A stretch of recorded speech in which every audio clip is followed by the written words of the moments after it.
Today we're jumping in with 10 reasons your home isn't selling and how to sell it faster. Number 10, we'll start with the most obvious, the point that you hear on every HGTV sell my house video, and that is to declutter.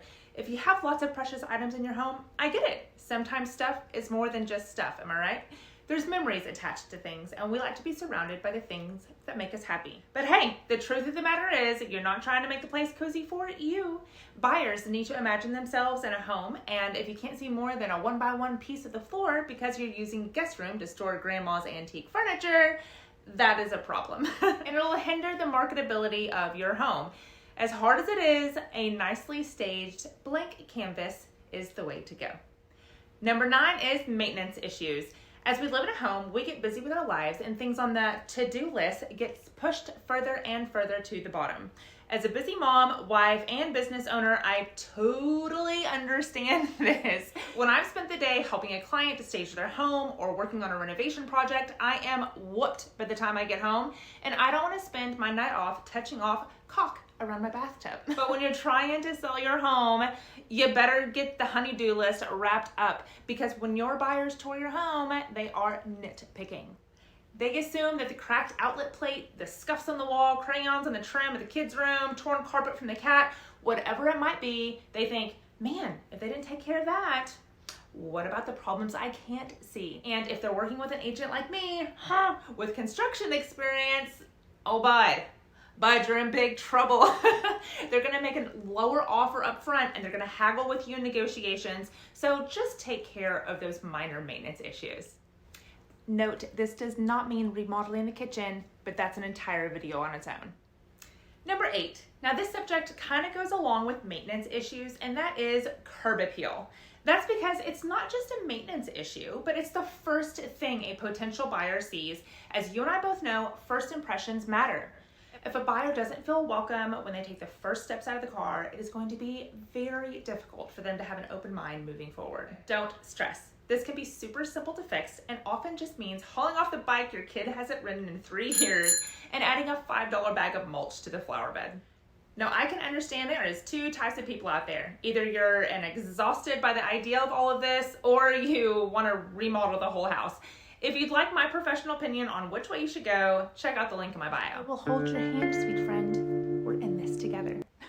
Number 7. Now this doesn't apply to everyone, but if you get to the very end of this video and nothing else applies, nobody wants to tell you this. Honestly, I don't want to tell you this, but your house stinks. I said it. Whether it's the dog or the cats or your smelly roommate or lingering smoke, it can be very off-putting to potential buyers. So hire a housekeeper or dig deep, my friend, because you're gonna need to put in a little elbow grease to solve this problem. Maybe you get the carpets or the upholstery shampooed, keep the critters outside as much as possible, and take your little puffs to the back porch, and please take out the trash. Whatever you do, your home has got to smell fresh and clean upon entry. Note, this does not mean fill it with overwhelming air fresheners. While smell is subjective, research indicates that citrus, vanilla, and pine are most likely to appeal to the widest audience and leave your home smelling fresh and clean. Number 6, and this is my favorite and least likely to be mentioned by any other agent on the planet. You are talking to the one, the only, fearless little pitbull in lipstick. Are you ready? Your property's giving off murder house vibes. Listening to myself say it out loud sounds a little crazy, but let me tell you a story. Long before I got involved as a real estate agent and I was touring for our first home, we came across a property which seemed perfect, at least on paper. I mean, the size was good, it seemed nicely maintained, it was within a desirable area and in budget, but it gave off murder house vibes. Every window had those super dark window coverings, and what looked light in the photography was this dark maroon wall color. The lighting was dim, and it was certain, yes, I was certain that someone was hiding in the closet with a chainsaw. I could not wait to get out of that house. They could have given me this darn thing, and I would have kindly refused their offer. So before you call the priest, just throw back those drapes, open the blinds, and make sure all your light bulbs work. And if you too feel like shopping for light bulbs requires like a doctorate of lighting, I've left a link below for my tried and true favorite bulbs. It's budget friendly and widely available. All right, speaking of the murder house, that brings another painful memory to mind. The flesh-eating mongrels walked in the garage. Not only were we walking through a dark, creepy house, but we could hear those vicious dogs barking so loud. Hey, they're doing their job. We have a dog, and while she's more likely to lick you to death than bite you, we have her for security. So we love our family pets, but if they are barkers, you gotta find a solution that works for you.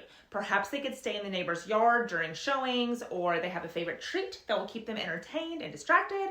I've even used one of those little smart feeder dispensers to feed little yappers remotely during a showing. Where there's a will, there's a way, my friends. Number 4 may be a little touchy, but hear me out. There are a lot of great agents out there, but sometimes, because we're all human, things can be missed. This includes the MLS description. The MLS stands for the Multiple Listing Service, and it is the key tool used for marketing a property. Nearly 90% of buyers use a real estate agent to buy their property in 2023, according to the National Association of Realtors. And the technology we use to share your property details lean heavily on the MLS listing. We use the MLS to feed your property's description across hundreds of websites, including Zillow, Realtor.com, and more. You can have a website, video, tours, and social media marketing campaign that works, but if a buyer is looking for a waterfront, but your agent accidentally input as a Lakeview, Houston, we have a problem. You're missing out on a huge pool of buyers. So while I'm clearly winning the popularity contest amongst realtors, let me just go ahead and give you another little insight as to why your house isn't selling. Your agent's marketing is trash. Traditional agents use the post, place, and pray method when it comes to selling a house. They post the property on the Multiple Listing Service, they place a little sign in the front yard, and they pray, boy do they pray that someone will come along and make them an offer. In today's fast-paced technological world, it's important to hire an agent with the tools and network to get your property sold. Many agents rely on automated systems. As soon as they get their listing agreement signed, they let tech put the transaction on autopilot. What you need is an active and aggressive real estate agent. Personally speaking, I'm on the phone 3 to 4 hours a day, actively speaking to buyers and sellers. Not only am I plugged into technology and social media, but I'm connected to the largest and most successful network of agents in the world. And I am proud to be an active member of my community. So if an active, aggressive agent with negotiating skills is what you're looking for, you found her. Number 2. So here's where we get a little sketchy. And number 2 and number 1 can really go hand in hand. What if your house is outdated? Now listen, there may not be anything wrong with an outdated home. It can be light, bright, clean, and even smell really nice, be welcoming, check all the other boxes on the list. Those cabinets in the kitchen, they're stable and conditioned in solid wood, but they've never been touched. They have outdated hardware. And they're surrounded by that beautiful 1980s paisley wallpaper. Listen, if I'm the buyer, then sweet, because I love a good project, especially one that maintains some character. But to be honest, your home just won't compare to the newly renovated property down the street, unless, yep, you guessed it, that brings me to the number 1 and most excruciating point. Your home is overpriced. During the unicorn years, everything was selling for thousands of dollars over list price in about 2 seconds. You could have sold that bad boy for well over market value, but we just aren't there anymore. If you're watching this video, chances are you're an educated homeowner, so you'll understand when I tell you price is a moment in time. Because of market conditions, inventory, and buyer demand, the property that was worth only $350,000 last year might be worth $500,000 this year, and vice versa.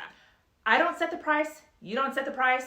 The truth is, the market sets the price of your house. If you'd like to know more about what your home is worth based off of your local market's activity and recent sales, check out the link in my bio. Well, friends, that wraps up the top 10 reasons your home isn't selling. This is Leia Turner, making your home, your dreams, my commitment. If you enjoyed watching this video, then just click the subscribe button and turn on those notifications. Have a blessed day, and thanks so much for watching.